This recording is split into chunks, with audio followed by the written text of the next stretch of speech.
Brother Letang. Brother Joseph, thank you very much. Hard-working president of the Dominica Public Service Union. It is great to be working with my brother. We get things done on your behalf, and we are proud of that. Friends, I'm so happy with what I'm seeing this afternoon. The hall is packed, and we have as many people outside as we have inside. We are pleased with the turnout, and we want to thank the Almighty for that. And next time we'll be better organized. We'll make sure that we have tents and we have seats outside so people can be comfortable. I want to start by saying this, that a chain is as strong as its length. Unity, my friends, brings strength. United we stand, divided we fall. Today we have all gathered here because we have issues. Issues which are being ignored and not being solved. We appreciate the presence of each and every one of you. And although the President has welcomed you, I'm saying thank you for your support and your solidarity. I am indeed extremely happy with the turnout this afternoon.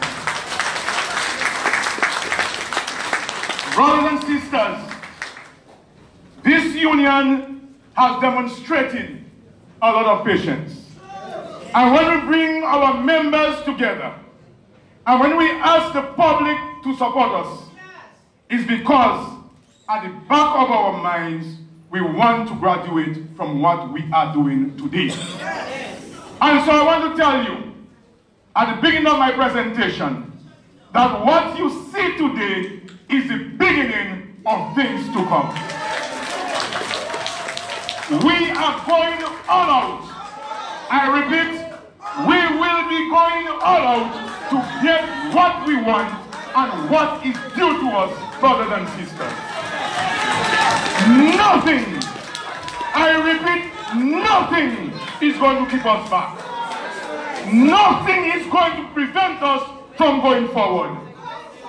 And if they decide to lock us up, the prison officers who are members of our union will treat us good. And the police officers who will be benefiting from our action will not treat us badly. So let us send a clear message. We are prepared to advance, and as a set of soldiers who are prepared for an army, we are moving forward. Have you heard the song? No stopping us now? That is our theme. Nobody, I repeat, nobody except the intervention of God is going to stop this movement that we are on now, brothers and sisters. We have to call our members. When in December of 2018, 20th of December to be exact, we submitted our proposals to the government of Dominica. In February, after having heard nothing from them, we again wrote to them, expressing our disappointment that they were ignoring us and not taking negotiations seriously. But then she said that is not all. About a month ago, I spoke to the CPO by telephone and explained to her, you have a responsibility to acknowledge our letters. You have a responsibility. And your humble servant even went further and said to her, even if you are not prepared and you don't have a counter proposal, at least acknowledge our letter out of courtesy, because we meet as an executive and I have to provide the executive with updates. You want to hear more? I went further to explain to her that members are agitating and we are thinking of calling the members very soon. As I speak to you now, no acknowledgement, no response, nothing. Brothers and sisters, we have situations where boards are not being appointed, the board of DASPA has not been appointed, and therefore our latest proposals to DASPA cannot be approved. The same apply to solid waste. Nobody in place after how many months, and therefore nothing can be done. Claim for recognition for employees at Discover Dominica. 2 years now, and nothing is being done. Total disrespect to the union. We went ahead and I prepared a draft collective agreement for management at DASPA, and nothing, I repeat, nothing has been done. Employees at Public Works Corporation, after 10 years, are you hearing me properly?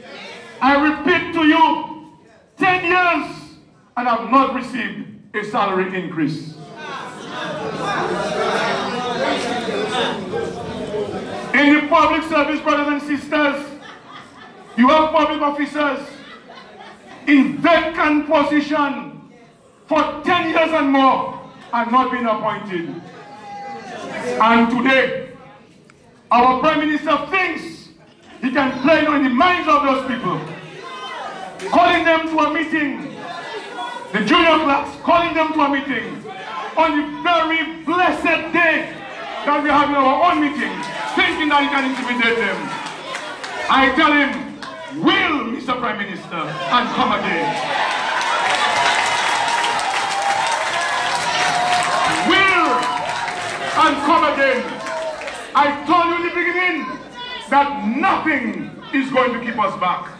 We are determined. We are on a path where nobody can stop us. Nobody. And if some of us fall in the process, others will stand up. You are calling junior clerks and you are telling them that you're going to build new headquarters on High Street. What the hell that has to do with them? You are not appointing them. You have them getting the same salary, same minimum salary for 10 years, not appointing them, and you tell them about headquarters. You have them not receiving increments for 10 years, you tell them about headquarters. You have them not being eligible for study leave for 10 years, and you tell them about headquarters. What headquarters are you talking about?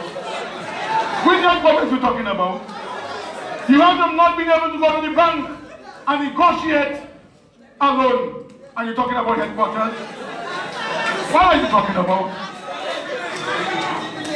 These are the very same people, if one day they do get appointed, the 10 and 15 years that they work for without appointment will be wasted.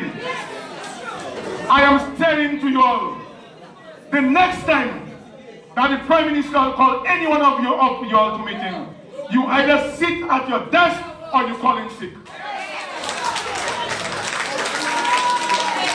Because the Prime Minister has absolutely no right to discuss conditions of employment with employees. The only legal institution or entity he has a right to discuss with is the union.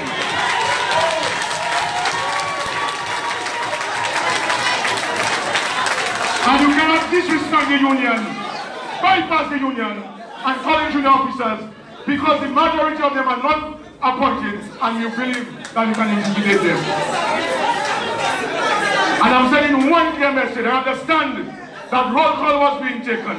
But let us send a message. You touch one junior clerk, you touch the whole public service. Brothers and sisters, if one junior clerk is touched because he or she was not at the meeting today, we entirely close the whole damn country. And I am serious. I am serious. Anytime, brothers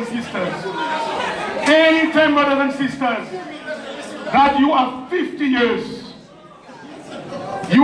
years, it means that unless you are Mapampo, you have less years to live than you already live. I am prepared to move. Brothers and sisters, we have people in the public service who are now in Hollywood. 5 they are acting in vacant positions and not being appointed. And every one of you may remember the case of Marcella Powell, about 10 years acting as permanent secretary and never got appointed. And she died. She died out of grief. Many of you may have heard of Ruby Joseph, a junior clerk from Portsmouth. 33 years junior clerk with a bachelor's degree, with a master's degree, never got appointed. What was the end of it? Death. She died. Brothers and sisters, we have to take this thing seriously.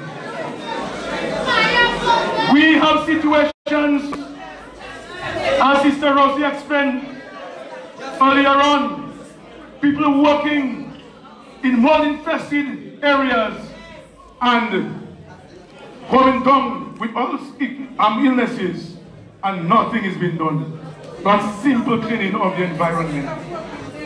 Victimization is real, brothers and sisters. You have people, this place is packed. What would have even been more had it not been for the fear of victimization. It is real. When I entered the service some years ago, I applied for a job. I was asked to come for an interview. And I was interviewed by Permanent Secretary Sims and Mr. Linton Liebler at that time. And 2 weeks after, I got a letter from the Public Service Commission telling me that I was appointed first time in the service, appointed 2 years probation. That was it. Nobody asked me who I supported. Nobody asked anybody any question about me. That was how it was in those days. Now you're working for 10, 15 years, vacant position, 6 months, 6 months, 6 months, and you're not appointed. We have to bring an end to that. And now is our time to begin to do something about it. Brothers and sisters, you were working in that public service before, for those of you who are much younger, and you entered as a junior clerk. And you said to yourself, with good work practices, furthering your education and discipline, you had the hope that one day you could become permanent secretary. Not anymore. You know why? Because they bring people from all over the place at all levels, and your dreams of getting to the top are just washed away.